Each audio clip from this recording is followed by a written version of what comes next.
starts the skill. Now, it also must be repetition with the objectivity of getting better. Because sometimes it's easy to be casual just about repetition and not get much better. How about the man who's been talking for 10 years, but he's making the same verbal errors he made 10 years ago? Or 10 years ago he said, I don't quite know how to put this. 10 years later he's saying, I don't quite know how to put this. We say, hey, 10 years is too long not to know how to put it. We can give you 10 hours not to know how to put it. You can stretch our patience and take 10 days not to know how to put it, but we can't give you 10 years. 10 years is too long not to make enough progress in better language skills. So, repetition with purpose. The purpose is to grow and to change, to develop, to expand, to make progress. Here's some other parts to saying it well. Sincerity. From the heart. With noble intent. Wishing to bring value. That adds immeasurably to your ability to speak well, communicate well. Sincerity. There's no substitute for sincerity. I can forgive you for a mistake in judgment, but I can't forgive you for a mistake in intent. Next key part to saying it well, brevity. Part of the key is to be brief. You can't linger too long, I've discovered in my lecturing and speaking around the world. You can't linger too long on any one point. Brevity. I used to tell stories too long. I get involved in a long story on and on. By the time I hit the punchline, people forgot how it started. Now it doesn't make sense. Too long. Here's why brevity is important. The human attention span is short. You haven't got long to get it said before you lose your audience. Now, the best practice I know of here is practice on the kids, because their attention span is really short. Right? Underline really. You talk to kids for 30 seconds. They say, how long is this going to take? Right? I mean, they're already bent out of shape, right? Looks like you're going to take forever to get to the point, get it said. Brevity. Jesus, master communicator, was probably the best. In selecting his team, he would look at somebody and say, follow me. That's brief. That's, right? That's short. Now, how could you be so brief and yet be so effective? I think probably because of all that he was that he didn't have to say. Sometimes we try to make up in words what we lack in self-confidence. So part of the key to being brief is personal development, personal growth, personal awareness, understanding self-worth. Now you can use the economy of words.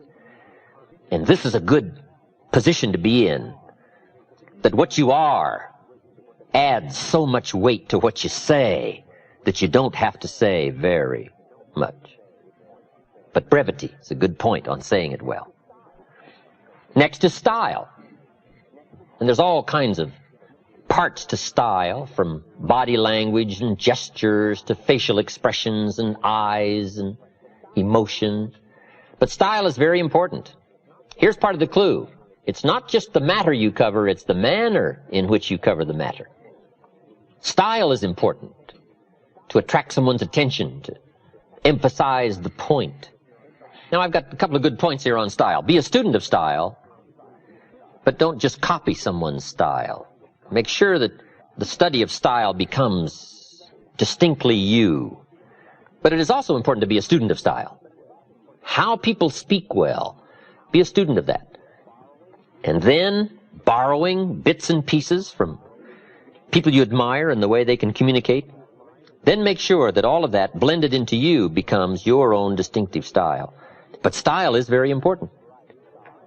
Now, there's a variety of styles. Ancient story tells us of John the Baptist had a unique style. He came out of the desert dressed in camel's hair, and his diet was grasshoppers and wild honey. And he screamed and yelled and thundered curses on the king and other people. That was his style. They came to see John, I'm sure, right? I'm sure the word was out. You got to come and see this guy. Not just what he said, but his style, I'm sure, was something to watch. So John had a unique style. Jesus, I'm sure, had probably a whole different style. But style is important, to become uniquely John or to become uniquely you. But it's important to study your own style and say, how am I coming across in style?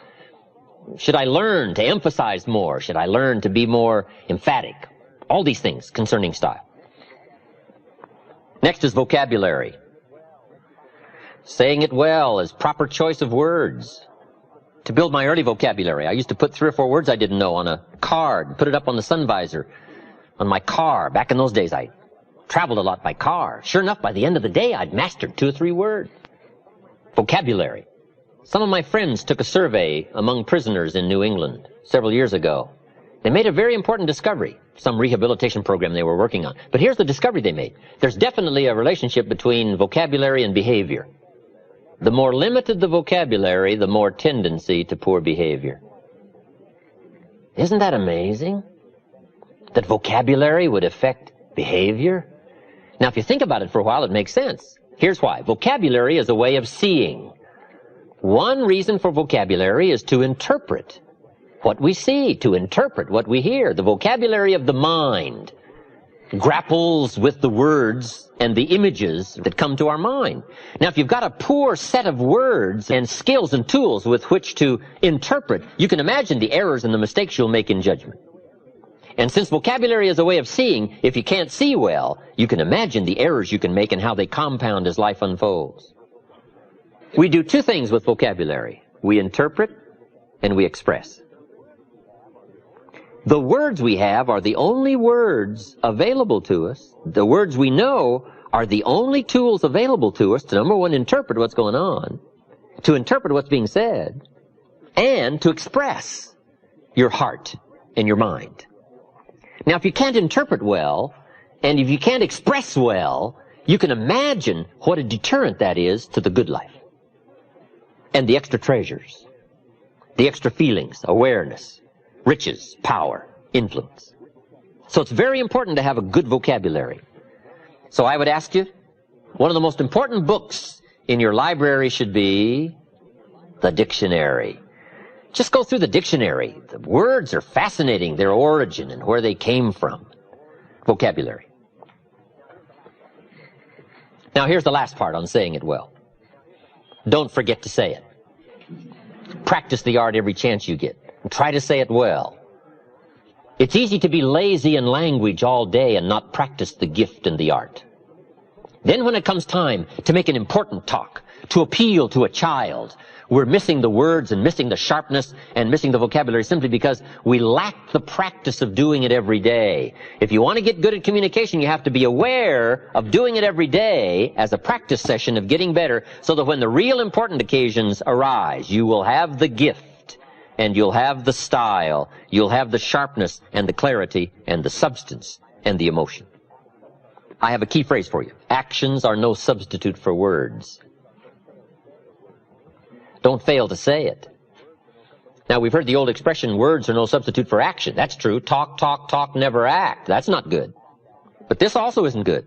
Act, act, act, and never talk. We must be gifted with words if we want the full treasure of life. So practice every occasion you get. It's okay to send somebody flowers, but don't let flowers do all your talking.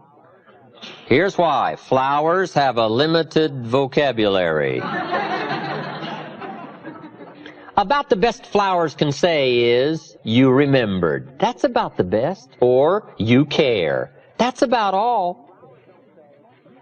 Flowers don't say, you do incredible things to me.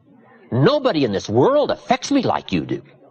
Now, see, flowers talk, but they don't say that. That you got to add in the card. Right? That you got to add in person.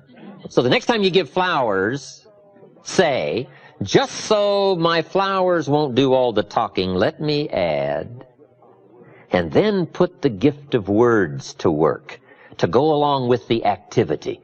And you will start to sense this whole growing excitement about using language to affect somebody, to translate feelings of heart and mind. And the response you're going to get and the results you're going to get starts growing in measurable quantities. I'm just asking you to take the extra time to engage in these arts and practices. The gift of language, communications, affecting people with words. So we've covered step 1, have something good to say. Step 2, say it well. Here's step 3 to good communications. Read your audience. It's very important to read and to pick up the signals of what's happening with your audience. Now, when I first started lecturing outside my business circles, I had some problems here. Reading my audience.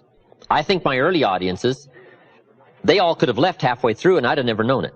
I was so intent on what I was saying that I was a bit unconscious of what was going on out there. Then I finally learned to look up, to watch and see what's happening. We call this reading what's happening. My largest audience has been 10,000. I wasn't the only speaker. Art Linkletter, Paul Harvey, Dr. Peel, Zig Ziglar, myself. We each had an hour. But we had 10,000 people. But now that was the first time I'd ever talked to 10,000 people. Awesome event for me. You know, Paul Harvey, he didn't have any problems. Art Linkletter, he didn't have any problems. But I had some problems. That first 4 or 5 minutes, right? 10,000 is a lot of people. And you got to read fast. Right? Because 10,000 people can turn on you quick. But learning to read, what's going on back there? What's happening? Now, it's also just as important to read a person, to read a child. If you want to be effective, you got to get the feedback.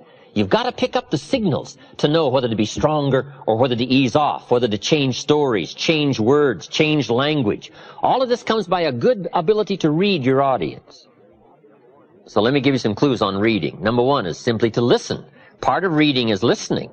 You pick up a lot of clues as to what else to say, what all to say by being a good listener. From early times, I think we've learned to be a good speaker, you got to be a good listener. That's where you pick up the information, is to listen well, especially in a private conversation, a more informal conversation. Good listening habits. That's part of reading. Number 2, you got to read what you see. There's a good book called How to Read a Person Like a Book. It's a pretty good book by Nuremberg. And it's a study of body language. Now, you can't get too deeply involved in this, or you'll be so intent on reading body language that you may miss the point. But we can all, I think, use some help here. And now, some things are very obvious. You're talking to somebody and they've got their arms folded and their chin tucked down and they're frowning. That probably means, right, you got your work cut out for you. You got to reach deep into your bag of experiences and language, because this one isn't going to be easy. So some body language is fairly obvious. If you're talking to somebody and they're leaning toward the door, that probably means something, right? It means you're going to have to get with it. You're not going to have an audience long. So part of it is just being conscious, right? Body language, reading what you see. Now, kids are pretty easy to read because they don't even try to fake you out, right? You talk to kids and they're staring out the window. I mean, they don't mind showing their total unconcern. But now here's what's more challenging. In a polite society, sometimes body language can be deceiving. If somebody, while you're talking, looks at you and smiles, you got to make sure you don't misread that. Here's what we teach in leadership skills. Don't mistake courtesy for consent. In a polite society, we've learned sometimes to be courteous, but that doesn't mean we buy the story. With somebody being polite, smiling and nodding, you got to make sure you don't misread that and stop short of the full persuasion. Don't mistake kindness for acceptance. In a polite society, we've learned to be kind, but that doesn't mean we've accepted. So part of this is a little more subtle in reading in a polite society, whether or not somebody is buying your argument, if they're being persuaded by your presentation. So body language, picking up those signals. Now here's the one that's probably the most effective, but it's probably the most elusive. Reading the emotional signals. This is an area probably where the women have it over the men. Picking up the emotional signals. I think men can learn these skills, but I think women have a lot of this automatically. Men can learn it, but it's something we all have to learn. Emotional signals. Picking up the signals of whether to change your language, be sharper or to be softer, to go after a problem or to ease back and give it time to soak. Part of this is just picking up the feelings, picking up the emotions, being sensitive to the situation. This is not easy stuff. This is extra learning stuff, extra skills. But this is called summit learning, for those extra measures of rewards that come from communicating by learning these extra skills. So third, very important to read your audience. How are you coming across? What is the effect from a child to an auditorium full of people? Reading. Here's the fourth step to good communication. Number one, have something good to say. Number two, say it well. Number three, read your audience. Number four, intensity. Here now starts the power of what we say. Part of the strength of what we say is the words we choose. The greater part of the strength of what we say is the emotions that are loaded into the words.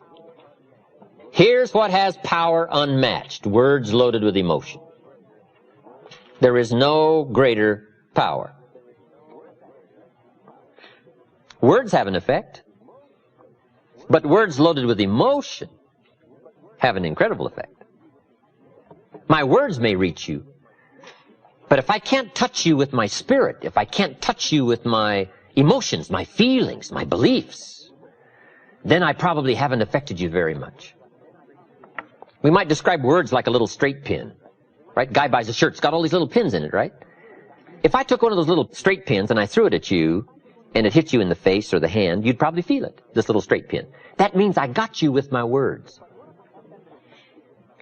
But what if I took that little straight pin and wired it to the end of an iron bar? And I let you have it with that. See, I can drive the pin through your heart. Now, the reason I can do that is because the pin is the words, but the iron bar is the emotions, the feelings, the belief, the commitment. All that I am, if I can put more of what I am into what I say, no telling what miracle I can wrought. No telling how much of an effect I can be. Real persuasion comes from putting you into what you say. But now here's part of the clue, and we call these extra refinement of leadership skills. Learning to measure your emotions. That's very important to learn to measure your emotions. We teach, don't shoot a cannon at a rabbit. It's effective, but you got no more rabbit. It's called too much firepower for the occasion. You don't need an atomic explosion for a minor point. Enough, but not too much. We call this understanding how to measure the flow of your emotions to cover a point. Okay, but if it needs heavyweight stuff, you reach and get it. If it needs a milder approach, you learn how to measure it in milder, easier terms. But it's very important to measure your emotions, your feelings. Now, what do we mean by intensity and emotions? Here it is. All of your experiences and how they've affected you. That's the sum total of your emotional content. Where you've been and what you've heard and what you've seen and who you've met and this whole panorama of life experiences for you up until now and how you felt about all that. That we call the sum total of your emotions. Now, the key is to learn how to measure all that and put it in effective amounts into the words you choose. So here's the key to effective communications. Well-chosen words loaded with well-measured emotions. In the gift of a performance of an actor or an actress, the splendid performance comes from knowing with skill how to use language and how to use emotions. When the time calls for it, emotions kept close to the surface, put into well-chosen words, can make the most dramatic effect on somebody's mind and somebody's heart. You can't believe the extent of your reach if you will engage in some of these communication skills.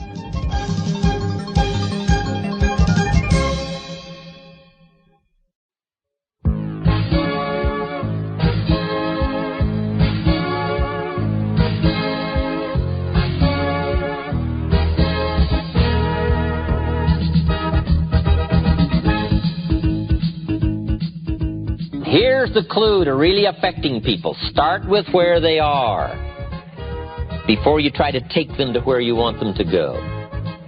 Meet people where they are. If somebody's hurting, you got to meet in the hurt.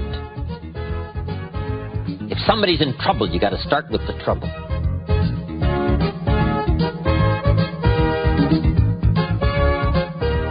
Here's some more pieces to the communication challenge. Number 1, identification. Learning to identify. This is a real challenge. Now, it's not too difficult if somebody's like you. The real challenge is to identify with somebody who's not like you. In a wider range of teaching all of this, here's the reaction you want from identification. Me too. You just want the reaction for somebody to say, me too. I understand what that's like. I've been there. So part of it is trying to translate your experiences into words so that someone will identify with it and say, me too. Here's the reaction you don't want. So what? Now, it's easy if you're not careful to load your presentation with a lot of so whats. Mr. Schoaf, who only went to the 8th grade in school, but he gave me the classic point to ponder here when I was 25 years old. And it was put in such simple terms, I've never forgotten it. Let me put it in those same terms for you. Here's what he said. Learn to express, not impress. That was so helpful for me, because it's easy to engage in language just designed to impress instead of express. But Schoaf said if you want to touch somebody, learn to express. Sincerity from the heart, not impress. Impress builds a gulf. Express builds a bridge. Identification. This is a whole wide subject in itself. The identification question is, what will make me real to my audience? What will make me real to the child? Identification is building a bridge. If you're meeting somebody for the first time, it's simply getting acquainted.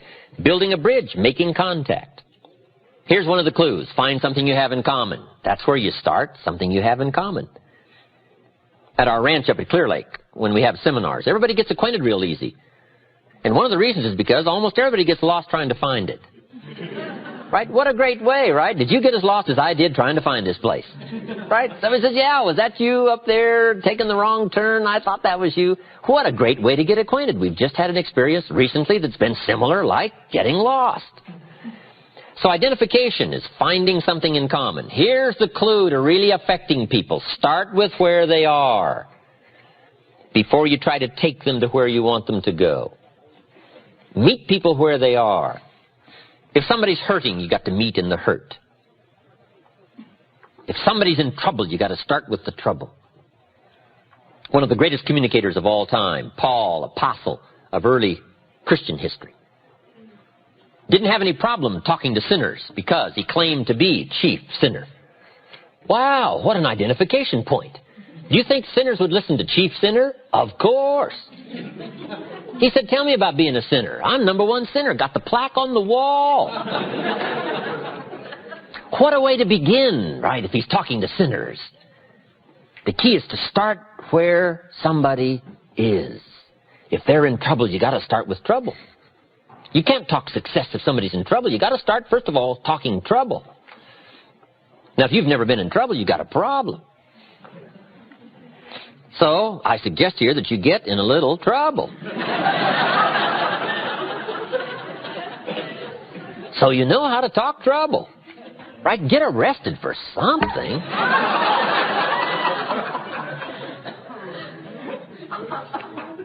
So that when somebody is stricken in the heart, and you've had this experience, maybe not as deeply, but somewhat of an experience of being stricken in the heart. When you meet somebody and you're trying to help them, you can talk about being stricken in the heart, and it'll have substance, it'll have meaning, it'll have depth. And you start there, and then start building the bridge and start building the path towards solving the problem. Identification. How do you identify with a child? It's tough. What if the adult is 40 and the child is 12? We call that a long bridge. How do you bridge the gap between 40 and 12? It isn't easy. In fact, we used to call it the generation gap. And how do you manage the skills that builds the bridge over the generation gap? Well, there's some answers here. Here's number 1. Remember when you were 12.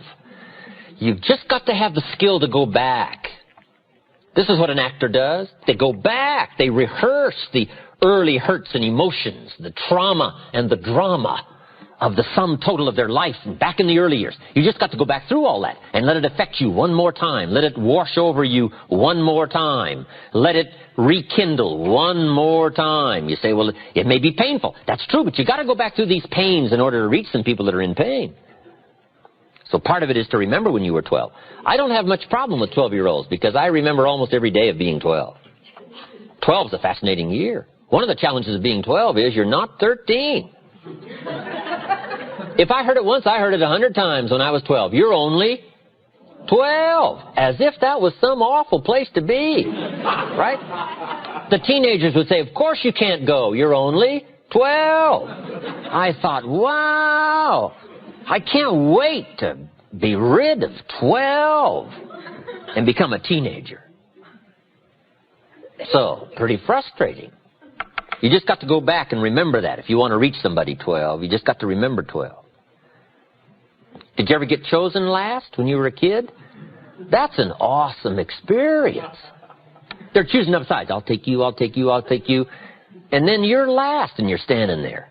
And the next leader says, well, I guess I'll have to take you. Right? Wow, what an awesome experience.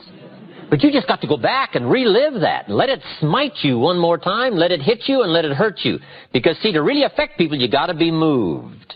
And you've got to be touched. And without moving and touching of life experiences, whatever emotion it calls for, there are some people you can't reach. Here's another key way to reach the kids. Read all their books. Here's what it's called. Do your homework. Lack of homework shows in the marketplace. Lack of homework shows at home. See, if a child has read this book, and I read the book, one of the great places we can meet is in the book. I say to the child, remember the story where right away they're going to be impressed that I've done my homework. And the kid says, did you read that book? I said, yes, I read all those books. They say, wow. But I say, remember the story where? They say, I remember that story. I say, well, that's about like now. Not exactly, but it's pretty close. And the child says, oh, I see, I see. Now they can see because we went back to the common seeing that was in the book. But if you miss the book and don't do your homework, I'm telling you, you'll miss a chance to identify. Here's the big challenge, identifying with somebody who's not like you in color or religion or circumstance. How do the successful reach and touch somebody who isn't successful? Well, first of all, they've got to talk about their struggle, not their success. Let me give you the clue to good identification. Your struggle will more often identify than your success. If you've got an hour to talk and you spend 59 minutes on your success story, we call that building a gulf, not a bridge.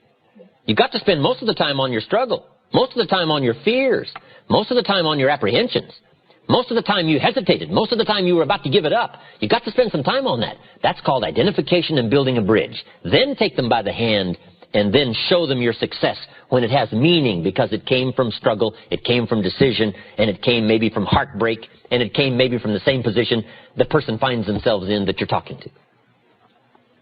Identification. What makes you real? That's so important. Part of identification is proper word choice. Jesus said to his disciples one day, today I'm going to teach you how to fish. What an important choice of words, fish. Who is he talking to? Fishermen. We call that brilliant. He didn't say, I'm going to teach you how to recruit. No, what do they know from recruit? These fishermen don't know recruit. And if you keep insisting on saying recruit to fishermen, we call you naive. You got to change your vocabulary. He said, I now wish to teach you how to become fishermen. Now, see, they understood that language. He said winning people is a lot like fishing. Now, see, they understood that story. If it's like fishing, we can figure it out. Here's the next clue to identification. Beware of using inside lingo on the outside world. Sometimes inside, some little catchy phrases become comfortable, but outside they become strange. The man said to me, we've got to get into the Word. We've got to spend more time in the Word. I thought, how small would you have to be?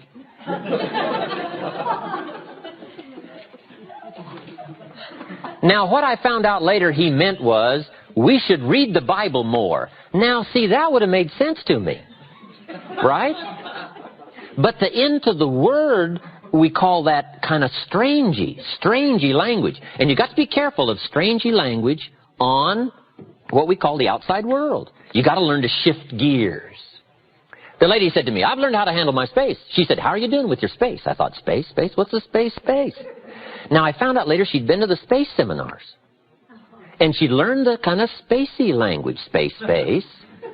But see, you got to be careful. You talk space to a lot of people, and they go back like this. Say, space. What's this space? Right? Now, the people that have been through the space seminars can understand the spacey language. But if somebody hasn't, you got to learn what we call shift gears into an appropriate word choice depending on your audience. It's called the gift of language in a variety of awareness to learn how to choose the right words and the right phrases depending on who you're talking to. We call this awareness. We call this being non-lazy.